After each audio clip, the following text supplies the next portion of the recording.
All right, 2023 P7MB, which I did not have time to do in the last one with the other three because I had like 20 minutes to do the whole thing. Just didn't have time. But like I said, they look a lot better. Uh, the half and half of like the chrome and the satin is just wonderful. They pushed that pinch section back a little bit more towards the middle. It's just so much better. Look over the ball, more compact. They shrunk the blade length a little bit this time. It's supposed to be slightly thinner sole.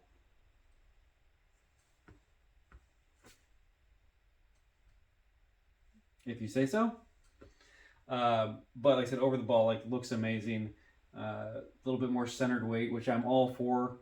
I never hit that. We had that big trend with the heel and toe weights for everything. It like basically vacated the mass out of the middle. I never hit any of that stuff well. Like T100 and T100S are my absolute enemy.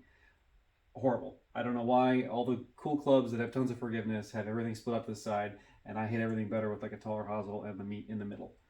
So sucks for me. But I like that there's a little bit more trend recently to try to like bring a little bit more weight back to the center behind the strike. All for that. But like I said, I actually had time to like warm up tonight, so I ended up only hitting 5, pretty consistent. You'll see with the P7MB. Let's take a look. I'm trying to match these numbers from the other day. Like first, the MC was 97, the other two were 98 swing speed. That's what was in my head. But my main goal as I was looking at it was the path around 5 and the angle of attack in like the mid force.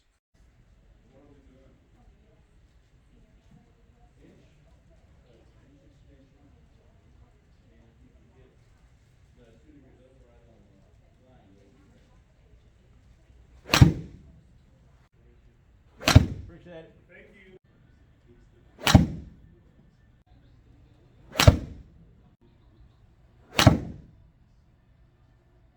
All right, that's all 5. Really nice feel, really solid, satisfying feel. I prefer it to the MCs, really. Worked out really well. Last one was right on the average for the rest.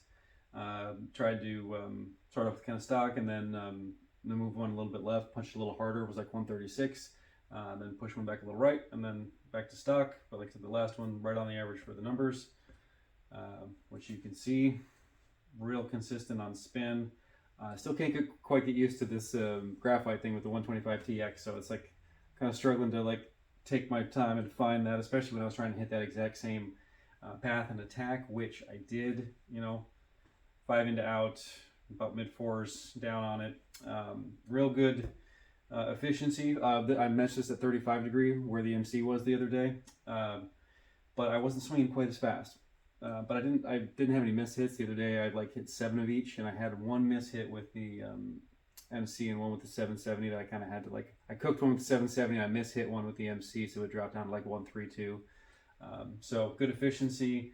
Like I said, I always hit blades better. A little taller hosel, a little more mass towards the center, and it actually works out really well for the type of irons that I like. The MC had the taller hosel last time with the fitting sleeves. I'm not sure if it will this time. But I always like that because when you switch between that taller hosel, the bore to ground is actually about a quarter-inch different than things like Apex Pro and things like that, where they move all that weight around and they shorten the hosel. The bore to ground is less. So you cut one for one and it doesn't fit with the other, it's a quarter off. It's like the T100, then that nonsense, or with the 100S where they switch the hosel length at the 5. So if you cut a set for them, they're worthless on everything else. Oh, anyway. They're saying a little more bounce this time around too. That's fine for me. If I lean forward, I press the handle just a little bit. Not as much with this graphite. I'm delivering a little more dynamic cloth than I normally do. At 17 launch, it's usually more like 16 for me with a 35 degree 7 iron.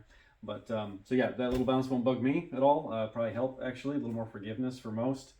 They're talking about the compact grains in the feel. I mean, I did enjoy the feel of it.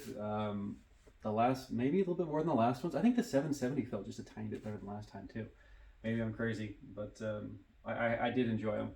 So here you can see an exact breakdown of those 5 shots. Pretty much what I described. Like I said, tried to heat up that one just a little bit, so the launch did come down a little closer to what I'm used to for like my steel shaft. Good speed. Everything felt great, and if I do a little cut and paste job, I can get that's all hit with the MMT 125TX and the 2023 Pro V1. You can see a direct comparison there on the numbers. The chart up there is for the MB, but like I said, I didn't have that miss hit in there, so the efficiency, a little bit, the speed's just a little bit better, but the blades and the MC are pretty much interchangeable. I think everything looks like it would be, and there's the numbers with the, like I said, just a little bit better efficiency. Didn't have a miss hit in there, but I wasn't swinging it as fast. But like I said, everything, I'm really consistent with the lean I deliver with my shaft, my dynamic loft, so I'm confident those are all pretty well in line and pretty good comparison to what the numbers are between those clubs for me. And that's pretty much it. I did get a chance after letting some people do some things to go back and hit a few. Like I said, I was trying to hit those same numbers as the other day, and I actually came up a little short on swing speed trying to match it. So I went back and hit a few that like I would on course right at the end. And yeah, I mean, everything looks great. That my little draw, good speed, spin right where I would want it. Everything totally playable. I could mix them with the MCs, no problem. I might. We'll see. But for now, that's it on the monitor for me and the new TaylorMade release, and on to the next.